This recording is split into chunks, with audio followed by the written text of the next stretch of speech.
Mr.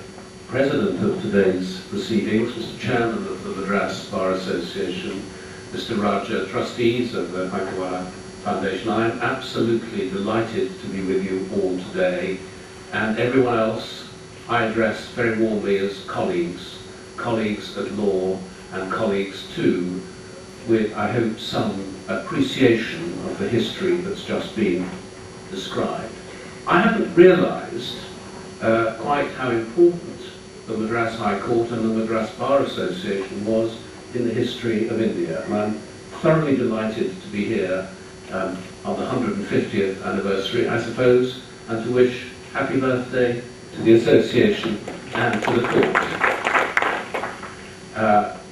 I was delighted to hear Mr. Raja, and very interested to hear of the extraordinary history that you've just recounted of the Indian legal profession, of this court and the Bar Association. And what came through to me particularly was the historic firsts in upholding the excellence of the Indian legal profession, an acting Chief Justice, I think you said an additional Advocate General at a very early stage. This is extraordinary and very, very much to be admired.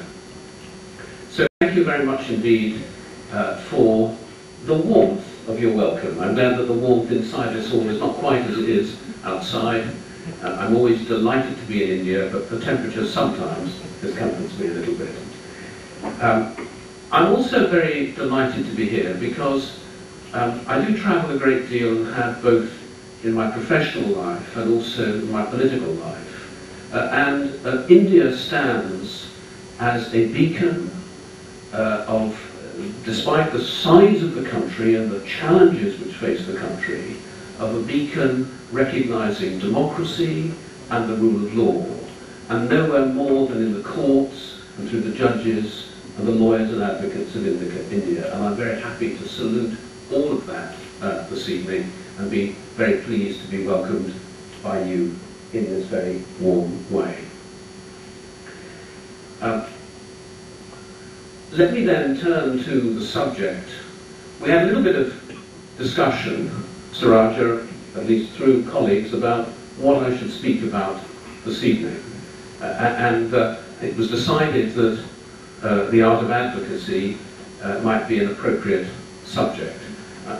I approach it with a little trepidation, because although I have a little experience, I'm very conscious that in this hall are those with enormous experience in advocacy, so I will be offering something of a personal approach to this, and I hope it will be of some use, particularly perhaps to the younger members, the more junior members of the profession who are here this evening.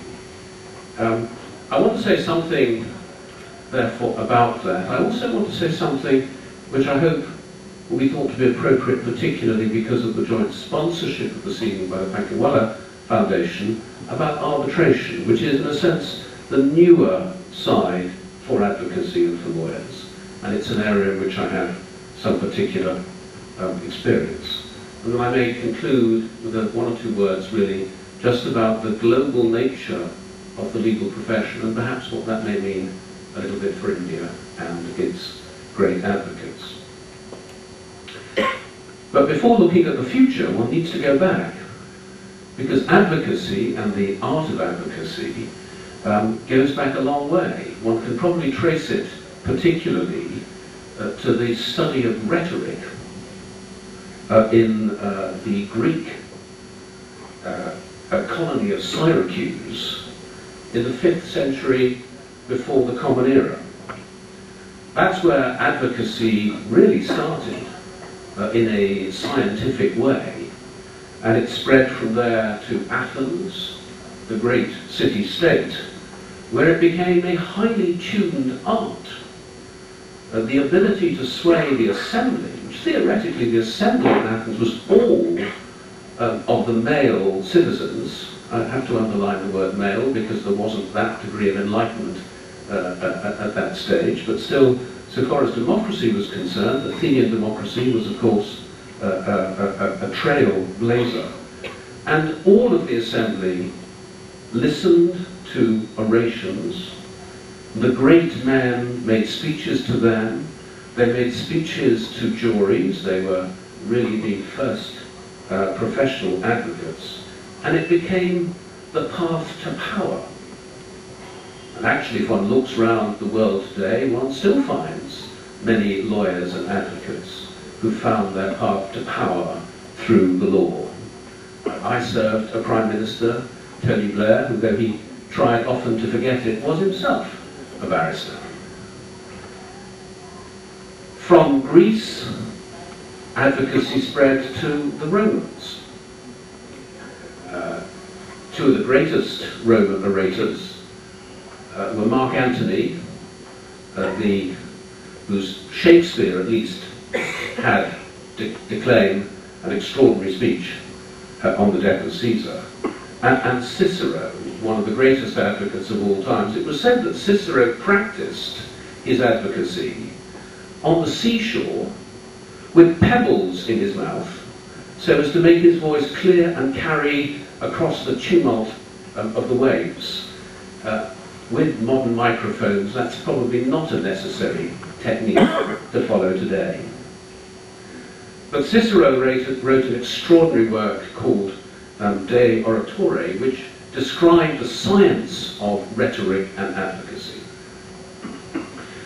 There are some who thought this went too far.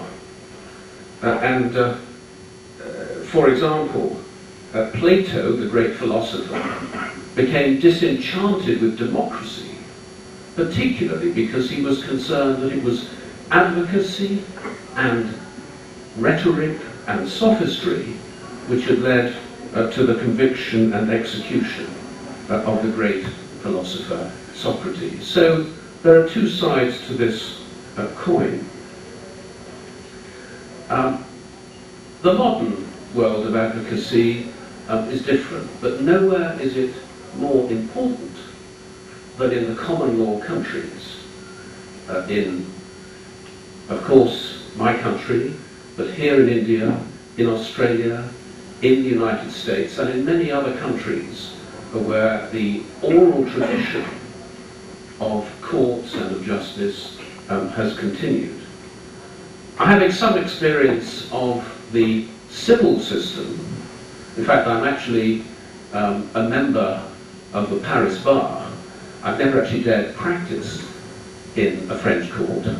I got through by some extraordinary sleight of hand. I know not a lot of French law, and indeed when I went to swear my allegiance in some way to be admitted as a member of the French Bar, I was asked by the young lawyers there which of two colleges I'd studied at. There are only two, and of course I attended neither of them. But if you find yourself with a driving prosecution in a small town in France, I might be able to help. I wouldn't put my skills in the French court any higher than that. The styles of advocacy that we have throughout the world, I think, are now different and changed. And I'm going to focus on the advocacy that I know about. The United States has developed a much more flowery, they might say eloquent, approach to advocacy, substantially because they still spend far more time before juries than we do. And that leads, and it'll be one of my early points, about tailoring your advocacy to your tribunal and knowing your tribunal. They have a very different approach because they are, most of the time, even in civil cases, addressing 12 non-legally qualified people about the issues. And that does lead to a different approach. There's a saying from the state of Kentucky that says, the motto for lawyers, if the law is on your side, argue the law. If the facts are on your side, argue the facts. And if neither are on your side, just shout. My own background, you've heard a little about it, and I'm very grateful to Mr. Raja for describing it. I will have been practicing as a lawyer for 40 years next April. It's the first time I spoke as it were, use my advocacy skills in anger. I was going to say the first time I was paid for it. I'm not actually sure I was paid for my first case, but it's probably too late to ask for payment now. I suspect I'll be told the statute of limitations ran a very long time ago. And over the years since then, I've had the great fortune to be an advocate in many courts and in many causes. I've appeared many, many times in the British House of Lords, in the Court of Appeal, in every court indeed, in England and Wales and in Northern Ireland. Never in Scotland. The Scots remain extremely proprietorial about their courts. You have to be a Scots advocate to appear there. So one day, my ambition may be to appear in a Scots court, but they won't have an Englishman there. In courts overseas, the European Court of Justice, very different court from the British courts. The first time I appeared in the European Court of Justice, which sits in Luxembourg, was shortly after the United Kingdom had joined the European, it was then the European Communities. And we found ourselves, I was being led by a very senior QC, found ourselves in this courtroom with a very significant number of judges, with headphones on, listening to our speech. And what surprised me was that they didn't say a word. I was used to a court that was interventionist from the very first go, often. You'd be very familiar with this in courts here. They didn't say a word. Finally, after 35 minutes, the president of the court opened his mouth. What extraordinary, insightful question is he going to ask? What he said was this: Mr. Dane, that was the name of my leading counsel, you said you'd be 30 minutes. You've been 35 already.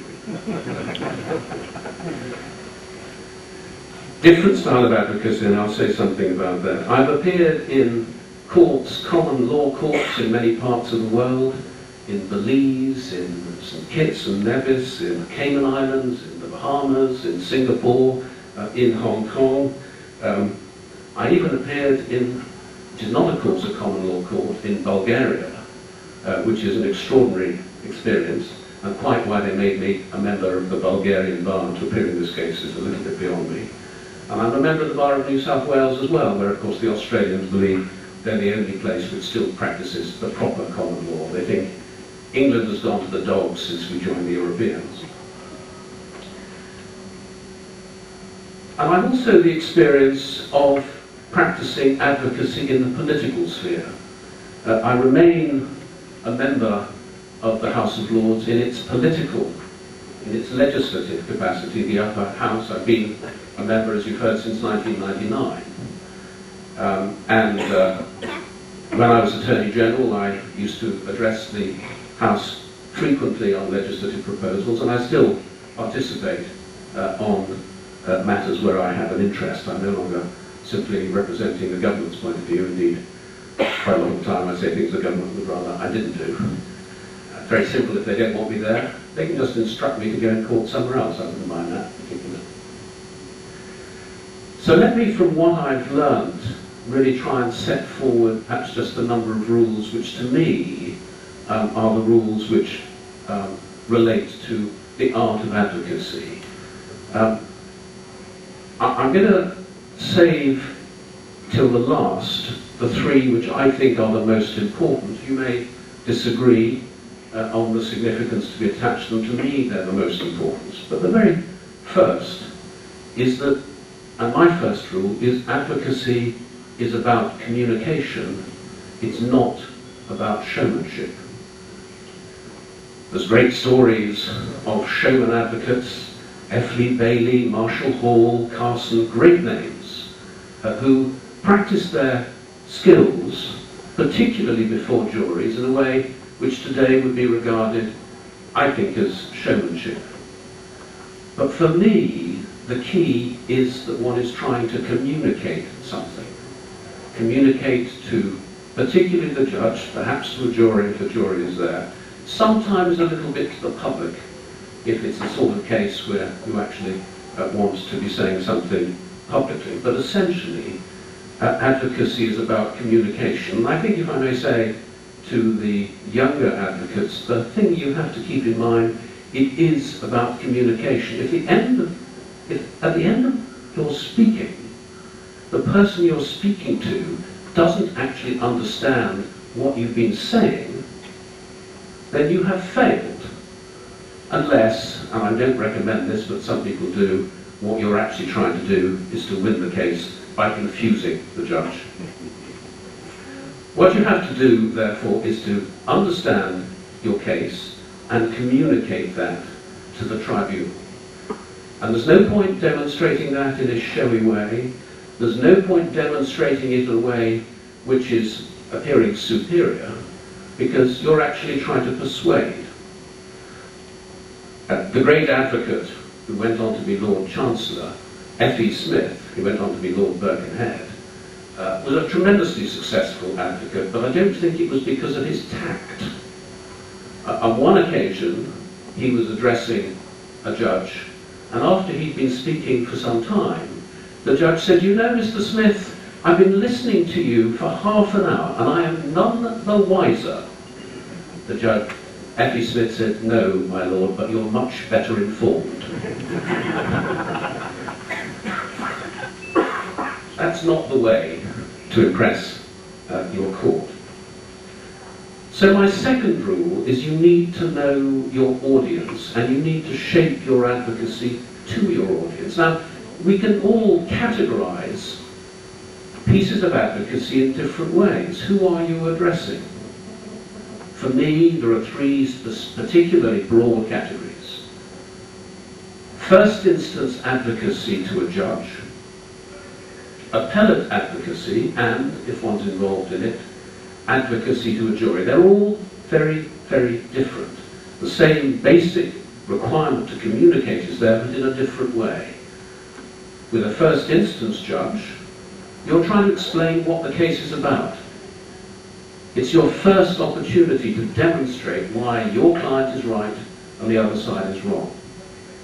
And there has to be a level of intellectual quality to what you're saying, because you're addressing a qualified professional man or woman who understands the system. If you're addressing a jury, on the other hand, then you have a different approach. And I've addressed juries both as prosecutor and as defendant, because there you're dealing with a group of people who don't have legal qualifications, but don't underestimate their intelligence or their insight. Don't play them for fools. That's a big mistake. So you have to both teach them something about the law to understand your case, but without doing it in a way which makes you look as if you're being superior and above them. And then appellate advocacy. That's one of the greatest skills, because it's one of the most difficult things to achieve. There you are dealing with more senior judges who've heard it all before. They will often know the answer, they believe, before they come into court. And you can find, I've found it many times, you go into court, and before you've even opened your notebook, one of the judges has said, "Your problem, Lord Goldsmith, is..." Now, he may have hit upon something that you thought was a problem. It's equally likely it's something you didn't think was a problem. And you have to deal with that immediately, respond to that, and get back onto the track that you have started with. It's even worse if you are in the next level of appellate courts, used to be the House of Lords, now the Supreme Court, where you have more judges. If you have 5 judges, they hunt in packs. There you are, dealing with one in the middle or on the outside.